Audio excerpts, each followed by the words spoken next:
So my name is Dylan.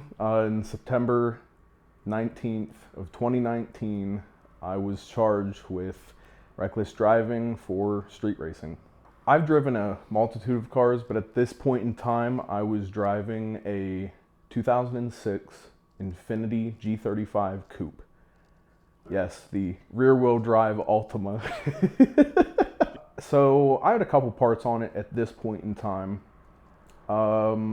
Just cold air intake, and I think it was just a muffler delete at this point in time.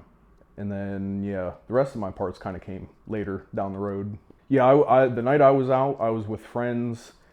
Really not, just a small group of friends, just kind of playing around on some back roads. And yeah, it wasn't really much of a crowd or anything like that. Yeah, I was on a back road, very, very minimal traffic. My friend that I got caught with, he was in a 350Z. Pretty similar car, but that was pretty much the most equally matched car out of all of them. There really wasn't much of a goal that night. It started out as just a cruise. I believe we went out to eat, and we're just kind of driving around, hanging out, and someone got the bright idea to spice the night up a little bit. Honestly, the police presence back there is kind of hit or miss. Some nights they're back there, some nights they're not back there. So it's just kind of a game of chance. At that point in time, it didn't really cross my mind because of how desolate this back road was. I mean, that you might see one car per hour, so police presence back there isn't really super heavy. So, oh man, this is like flashbacks. So we're going down the road, and at first, okay, race is over, slowing down. I'm starting to downshift, and I look in my rear view mirror and I see LED headlights. And I think, this road doesn't get much traffic, but also doesn't get very many cops back here either. Let's see how this plays out. And so I started slowing down under the impression that it was just, a newer car, now that all the new cars pretty much have LEDs. And as it got closer, and it came up quick, as soon as I saw how quick it came up, I knew. And sure enough, red and blue started flashing. And at that point, I think that's the closest I've ever been to a mental breakdown, like full-on anxiety attack. We both pulled over. Neither of us were gonna try and run. And he pulled me over first, and then basically cornered my buddy and got up behind him. And as he was pulling him over, he kind of like did a drive-by, stay right there. And yep, we stood there, and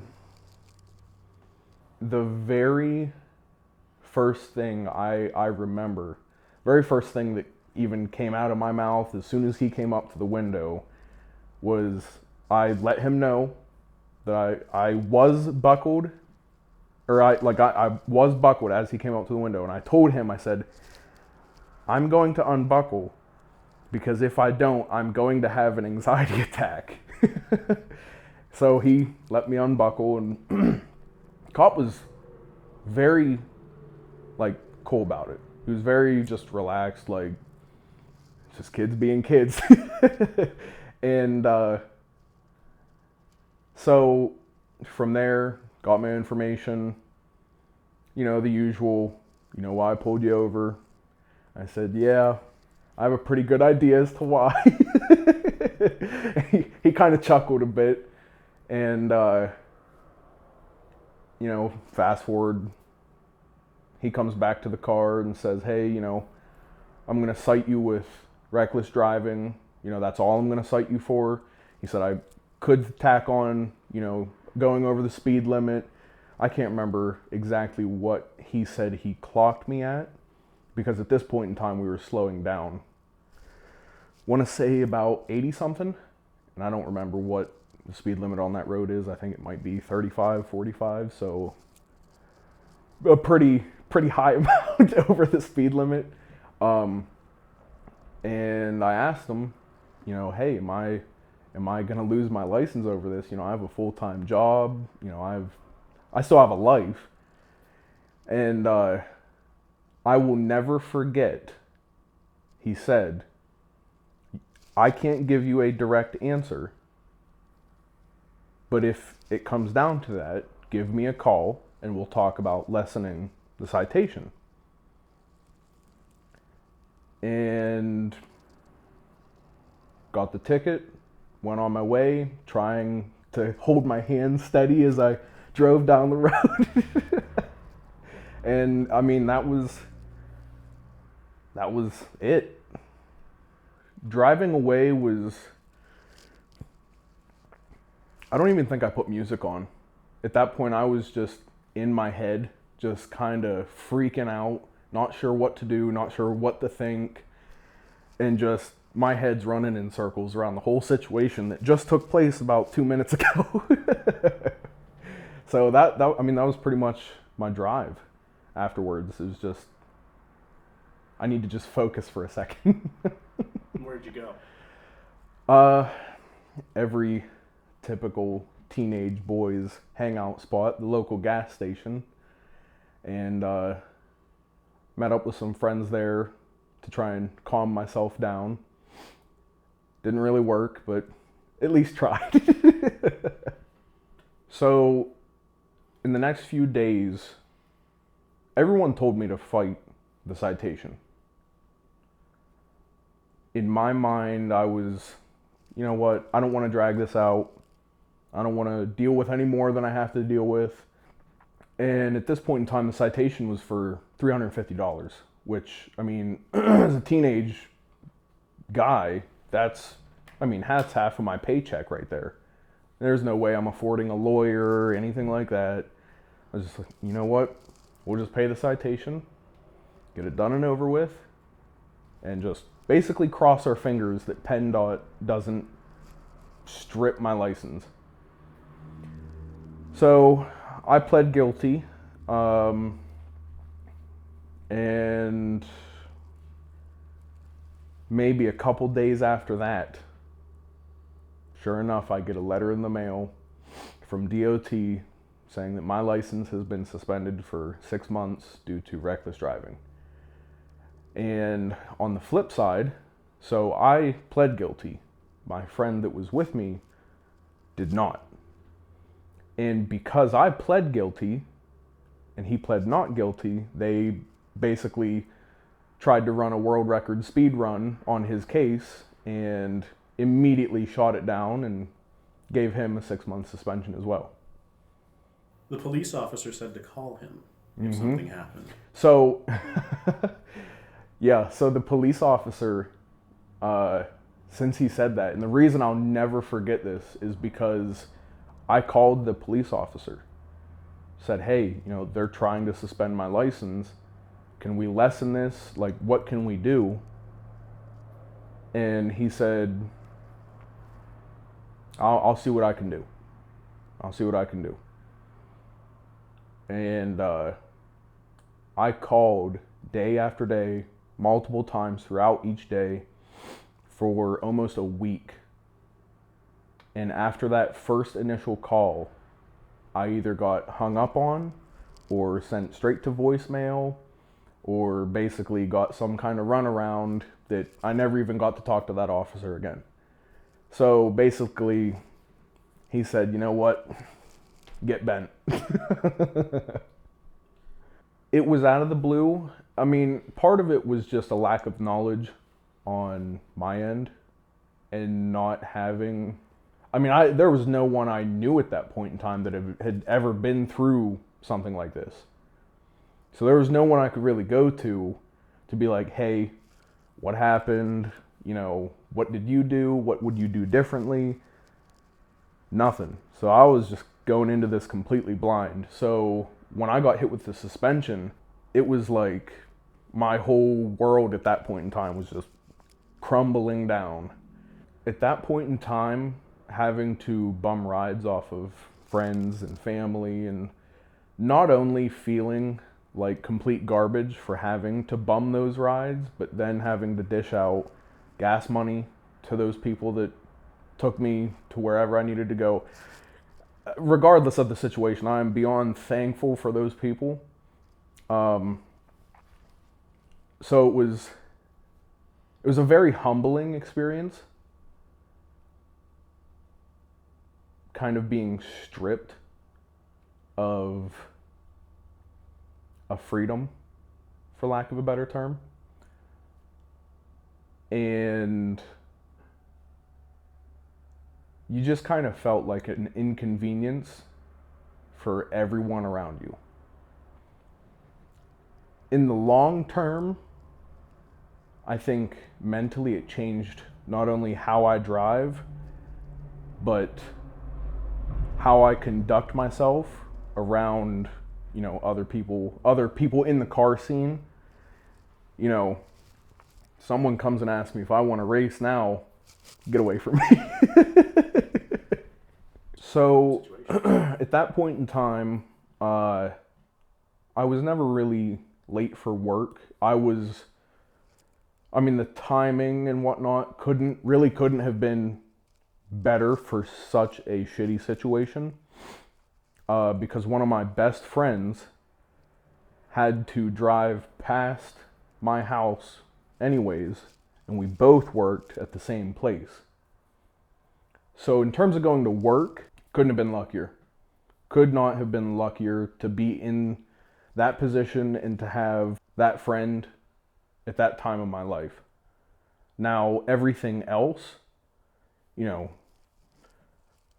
God forbid I have a doctor's appointment or, something like that. Well, that's out of the way. That's not normal schedule type of thing. So then I'm dishing out gas money, or if I'm not dishing out gas money, I'm buying dinners, something like that.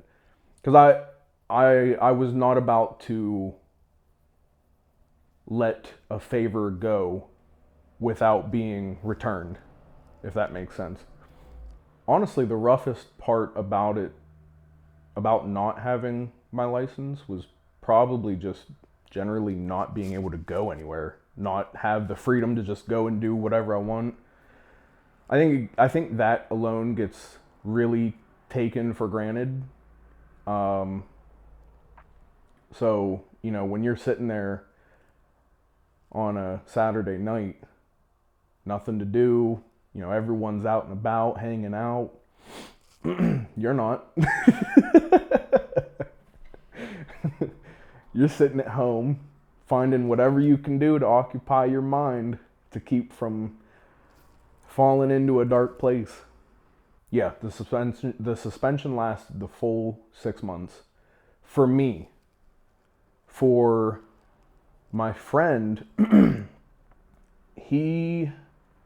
this is kind of he said, she said, but I was told that he was on his way to work, still driving himself, ended up getting caught, pulled over, and ended up getting, I believe, another year added on to his suspension, which sucks. That's another reason as to why I say I was fortunate to have the friends and family that I did in this period of time, because adding another year on just because he was trying to go to work, that's the biggest kick in the pants right there. Yeah, I felt guilty in general, because I feel like I just made someone else's life worse because of my lack of knowledge, my lack of communication within the situation. And that's something that I still think about to this day. I still carry that with me. Like, man, I could have done things differently and probably made things a lot easier for not only myself, but for him too. Before I got caught, I looked at it like, oh, this is awesome, this is fun, like all these, because at that point in time, that there would be big meetups on these back roads, and you'd see, some high horsepower cars. You'd see some people showing up in their little Toyota Camry dailies. Everyone's running them. It's everyone's there to just have fun. There was no drama, and if there was drama, guess what? Take your car out there and settle it. So yeah, before I got caught, to me, I just looked at it like fun, just hanging out with a big group of people, having fun, not hurting anybody, not causing any harm, and then switch to afterwards, and it could have very well ended with no police and an accident, because in the great state of PA, we have white-tailed deer that love kissing cars for whatever reason. And, some deer mixed with a dark night and some fog, you're not going to see much of anything. So that situation in general could have ended up extremely dangerous. And especially if there had been no police presence at all, then we would have really been stuck trying to get somebody out there fast enough should an accident happen. Yeah, it's scary to think back on it. So you wouldn't street race again nowadays? No, not in that setting. I should say, not in that setting. If I'm gonna there, I've kind of gotten to a point now where I live by the saying, "There's a time and place for everything." Not at night. Not in a spot that is now notorious and fairly heavily watched now because of street racing. If I did anything now, it would probably be a highway pole. That'd pretty much be it. No, I don't think I was treated too harshly at all. Honestly, in the grand scheme of things, it could have been probably 100 times worse than what I got. I think for the situation, I kind of got let off pretty easy. The suspension sucked, but I mean, for that situation, a 6-month suspension and a $350 fine is pretty minimal for what it could have been. Before getting caught, yeah, I probably would have been like, oh, you need to fight it, you need to go to court, don't put up with that. If I could go back, I probably just wouldn't have done it. Yeah, I would have just not done it. Yeah, pretty plain cut, simple. That's it. There's a time and place for everything. Be smart. Be smarter than younger you. That's pretty much what I took from it, is just use your head. Don't be dumb, because you're only going to hurt yourself, or you're going to hurt your car, or you're going to hurt someone else. None of that is worth about 15 seconds of, I wouldn't even say fame, 15 seconds of fun. If you want 15 seconds of fun, go to an amusement park, ride on a roller coaster. What would you say to the cop if you could talk to him now? To the officer that pulled you over? I think the only thing I would say, it'd be more me asking him why he gave that kind of false sense of hope, and why he said, if it comes down to that, just give me a call, and then pretty much just got shut down time after time after time, and pretty much left in the dark to deal with the situation on my own. Oh, I don't think I could say enough to the people that have been there for me, by my side, especially in that situation. I don't think I can thank them enough. because at that point in time, I not only had that situation going on, but I had other stuff in my personal life going on at the time. So my mental health was in the ditch at that point. And my friend group, well, the friends I acquired after said situation that were a little more responsible, a little more mature, and my family at that point in time, I could never thank them enough for basically putting up with it. So, kind of a bunch of different reactions, honestly. My mother at first was kind of like,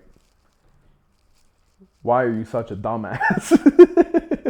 But then, like, kind of turned into, is what it is. My father upset with me at first, but then was like, did you at least win? That one of them situations. Did you win?